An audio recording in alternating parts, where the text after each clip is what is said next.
Hello, it's time for chapter 2 of the Black Stallion. The title of this chapter is The Storm. The Drake stopped in Alexandria, Benghazi, Tripoli, Tunis, and Algiers, passed the Rock of Gibraltar, and turned north up the coast of Portugal.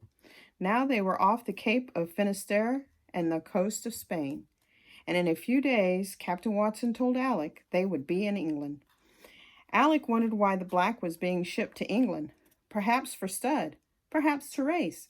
The slanting shoulders, the deep broad chest, the powerful legs, the knees not too high nor too low.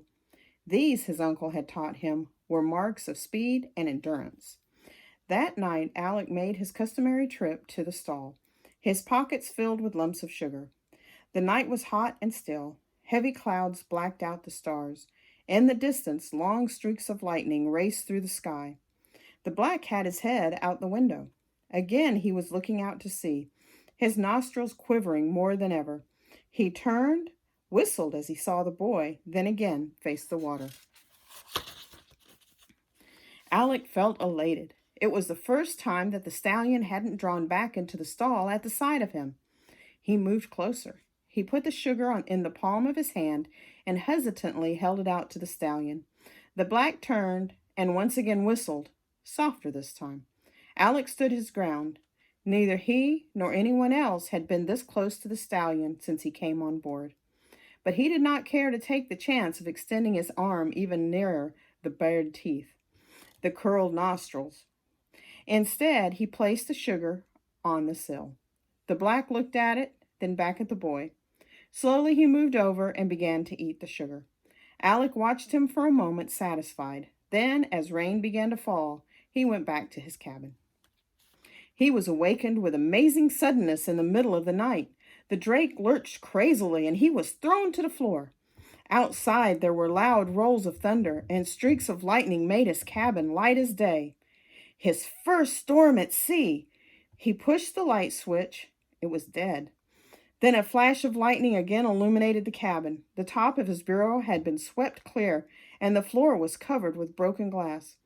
Hurriedly, he pulled on his pants and shirt and started for the door. Then he stopped. Back he went to the bed, fell on his knees, and reached under. He withdrew a life jacket and strapped it around him. He hoped that he wouldn't need it. He opened the door and made his way, staggering, to the deck. The fury of the storm drove him back into the passageway. He hung onto the stair rail and peered into the black void. He heard the shouts of Captain Watson and the crew faintly above the roar of the winds. Huge waves swept from one end of the drake to the other. Hysterical passengers crowded into the corridor. Alec was genuinely scared now. Never had he seen a storm like this. For what seemed hours, the drake plowed through wave after wave, trembling, careening on its side, yet somehow managing to stay afloat. The long streaks of lightning were never diminished, zigzagging through the sky. Their sharp cracks resounded on the water. From the passageway, Alec saw one of the crew make his way along the deck in his direction, desperately fighting to hold on to the rail. The drake rolled sideways, and a huge wave swept over the boat.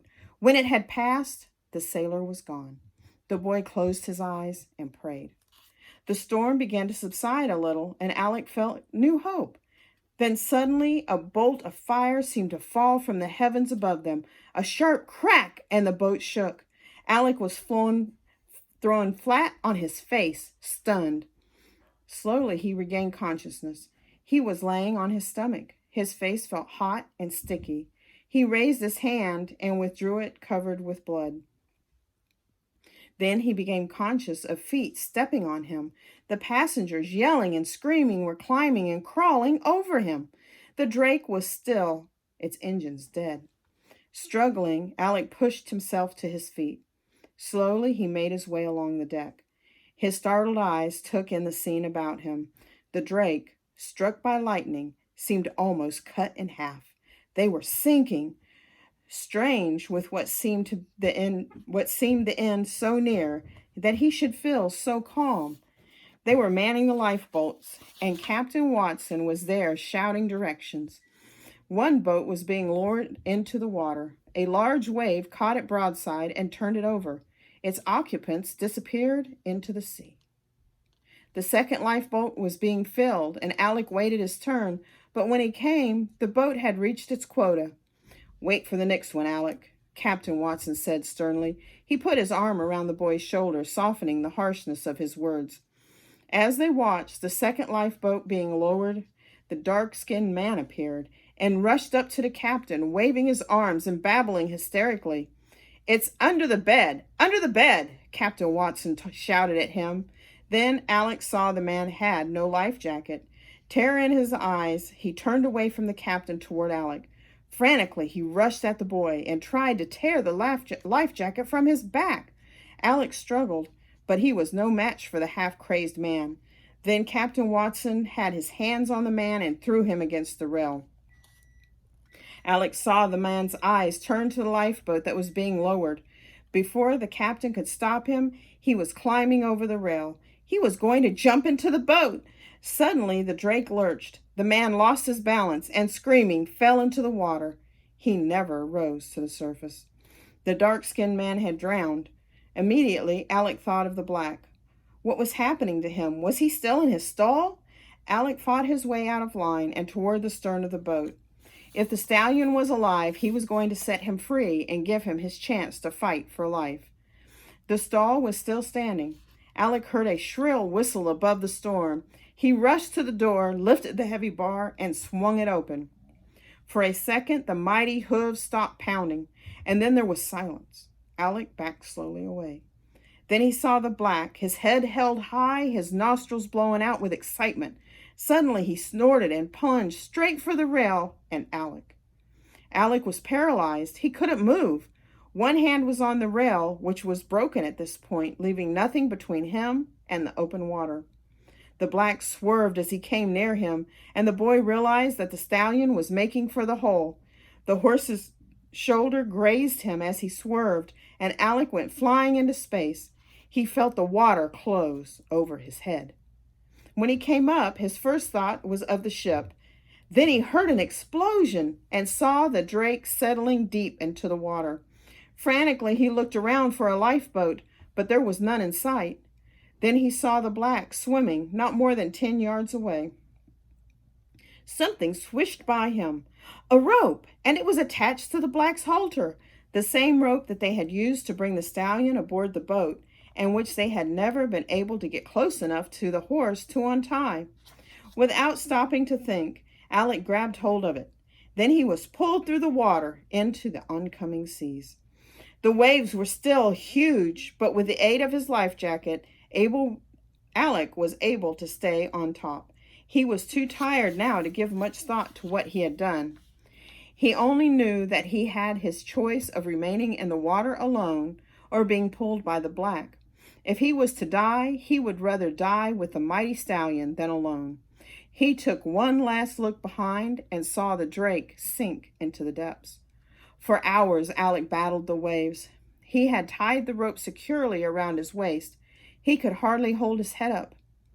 Suddenly, he felt the rope slacken. The black had stopped swimming. Alec anxiously waited, peering into the darkness. He could just make out the head of the stallion. The black's whistle pierced the air. After a few minutes, the rope became taut again. The horse had changed his direction. Another hour passed. Then the storm diminished to high, rolling swells. The first streaks of dawn appeared on the horizon. The black had stopped 4 times during the night, and each time he had altered his course. Alec wondered whether the stallion's wild instinct was leading him to land. The sun rose and shone down brightly on the boy's head. The salt water he had swallowed during the night made him sick to his stomach. But when Alec felt that he could hold out no longer, he looked at the struggling, fighting animal in front of him, and new courage came to him. Suddenly, he realized that they were going with the waves instead of against them. He shook his head, trying to clear his mind. Yes, they were riding in. They must be approaching land. Eagerly, he strained his salt-filled eyes and looked into the distance. And then he saw it. Not a quarter of a mile away was a small island, not much more than a sandy reef in the sea, but he might find food and water there and have a chance to survive. Faster and faster they approached the white sand. They were in the breakers. The black scream shattered the stillness. He was able to walk. He staggered a little and shook his black head. Then his action shifted marvelously, and he went faster through the shallow water. Alec's head whirled as he was pulled toward the beach at an ever-increasing speed. Suddenly he realized the danger of his position. He must untie this rope from around his waist, or he would be dragged to death over the sand. Desperately, his fingers flew to the knot. It was tight. He had made sure of that. Frantically, he worked on it as the shore drew closer and closer. The black was now on the beach. Thunder began to roll from beneath his hooves as he broke out of the water. Hours in the water had swelled the knot. Alec couldn't untie it. Then he remembered his pocket knife. Could it still be there? Alec's hand darted to his rear pants pocket. His fingers reached inside and came out with a knife. He was now on the beach, being dragged by the stallion. The sand flew in his face. Quickly, he opened the knife and began to cut the rope. His body burned from the sand. His clothes were being torn off him. His speed was increasing every second. Madly, he sawed through the rope. With one final thrust, he was through. He outflung his hands and caressed the sand. As he closed his eyes, his parched lips murmured, "Yes, Uncle Ralph, it did come in handy." So, he didn't drown, so that's good news, right? And the next chapter is chapter 3, and it's called The Island, and we'll read that tomorrow.